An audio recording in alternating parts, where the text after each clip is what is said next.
In 2018, textile waste amounted to 17 million tons in landfills, including thrown by individuals and companies, and takes 200 plus years to decompose.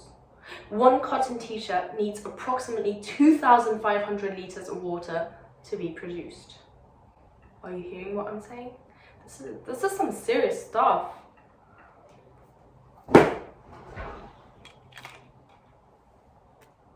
Hi everyone, my name is Em and welcome to my channel. Today's video features my loyal and dear mosquito net because those thirsty bitches just can't stay away and it's neither romantic nor endearing. Anyway.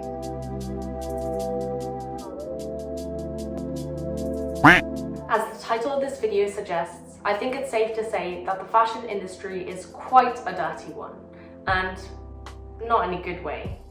This is due to textile waste and overproduction with fast fashion, as well as pollution caused by transport and consumer waste, and the exploitation of resources including water, electricity, and raw materials. So today, I hope to bring you some tips that will help you lessen your environmental impact when you shop. This girl loves being stylish. Although I happen to be in my comfy clothes every time I film, so you'll have to excuse that. But anyway, I really do love fashion, but not at the cost of the planet. So let's get into it, shall we?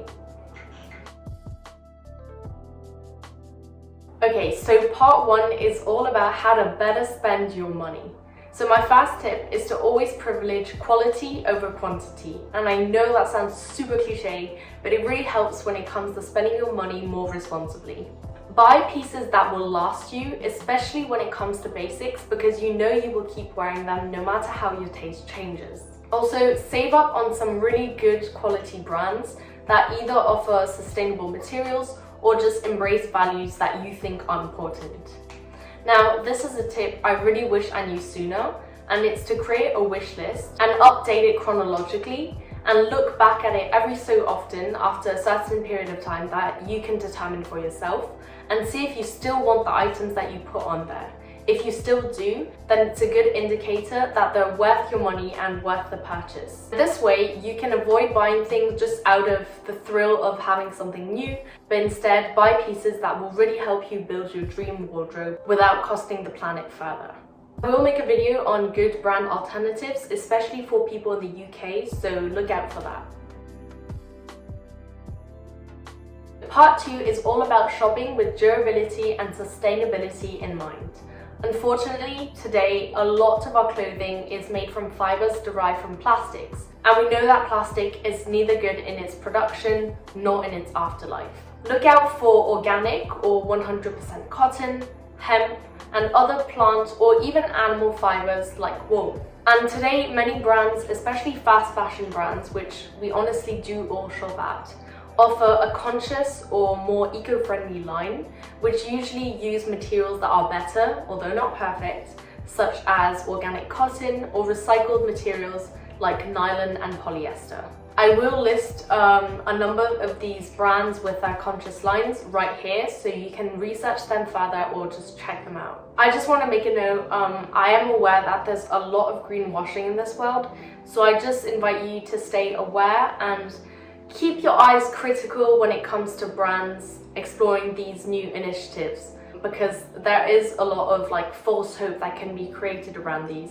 In short, fast fashion companies have a long way to go before they can be described as sustainable, but these are just some steps that you can take to make your shopping habits better. Okay, so part three is all about buying vintage and secondhand. Personally, I really like vintage shopping, but I know that it's a matter of location and if it's in the culture for people to kind of buy and sell things secondhand.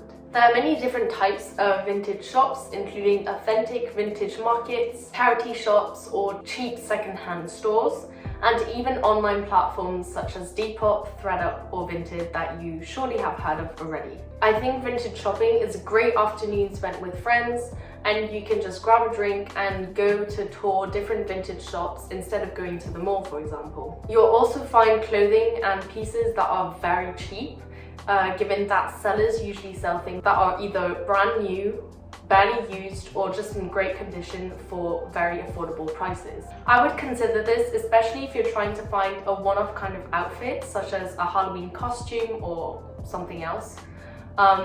Or like a kitsch accessory that you could find off Amazon, because vintage shops offer all kinds of things, so you're sure to find something to your liking. My last tip is really simple, really stupid, but honestly, just wear your clothes for longer, and if you feel like they're out of style or they just don't suit you anymore, try swapping them with friends, or just restyle something that's in your closet already and try to make it work. All clothes do have an end of life, but what you do really matters, because it's going to determine if your clothing ends up in the landfill, in the ocean, or in someone else's hands. The first thing I invite you to do is evaluate the state of your clothing. Is it wearable? Does it have any damage? Or is it completely torn into shreds? Then depending on that, you can either choose to donate, to sell, or to recycle. And then obviously the last option is to throw away. Keep in mind that all these solutions do have pros and cons to them. Selling is a great way to give your clothing a second life, whilst also making some spare cash. I primarily sell on Depop and Vinted and would highly recommend them because the whole process of sending the item is straightforward. I think because of the different fees associated with either purchasing or selling, Depop is a better platform for buyers and Vinted a better one for sellers. Recycling textiles is something that I need to get into doing more. Some of the clothing we don't want anymore is just not in shape to donate or sell, and for this there are specialised recycling facilities that sort out different materials and merge old into new fibres. If I'm not mistaken, H&M stores usually have recycling bins that accept old clothes in all shapes and states, so I usually opt for this when I have a piece of clothing lying around with one too many holes. Donations are obviously important, but given the volume of people donating clothing and other items, charities can get saturated in clothes that may be unwanted, and hence we can't always be sure where they end up.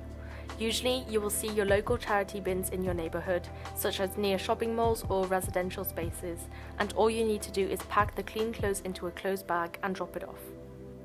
Another solution which I find kind of interesting, and I haven't tried yet for myself but I would like to in the future, is to rent out your clothing, because a lot of people own dresses or suits that are kind of for like one-off dinners, galas, events, and they don't wear them so often again.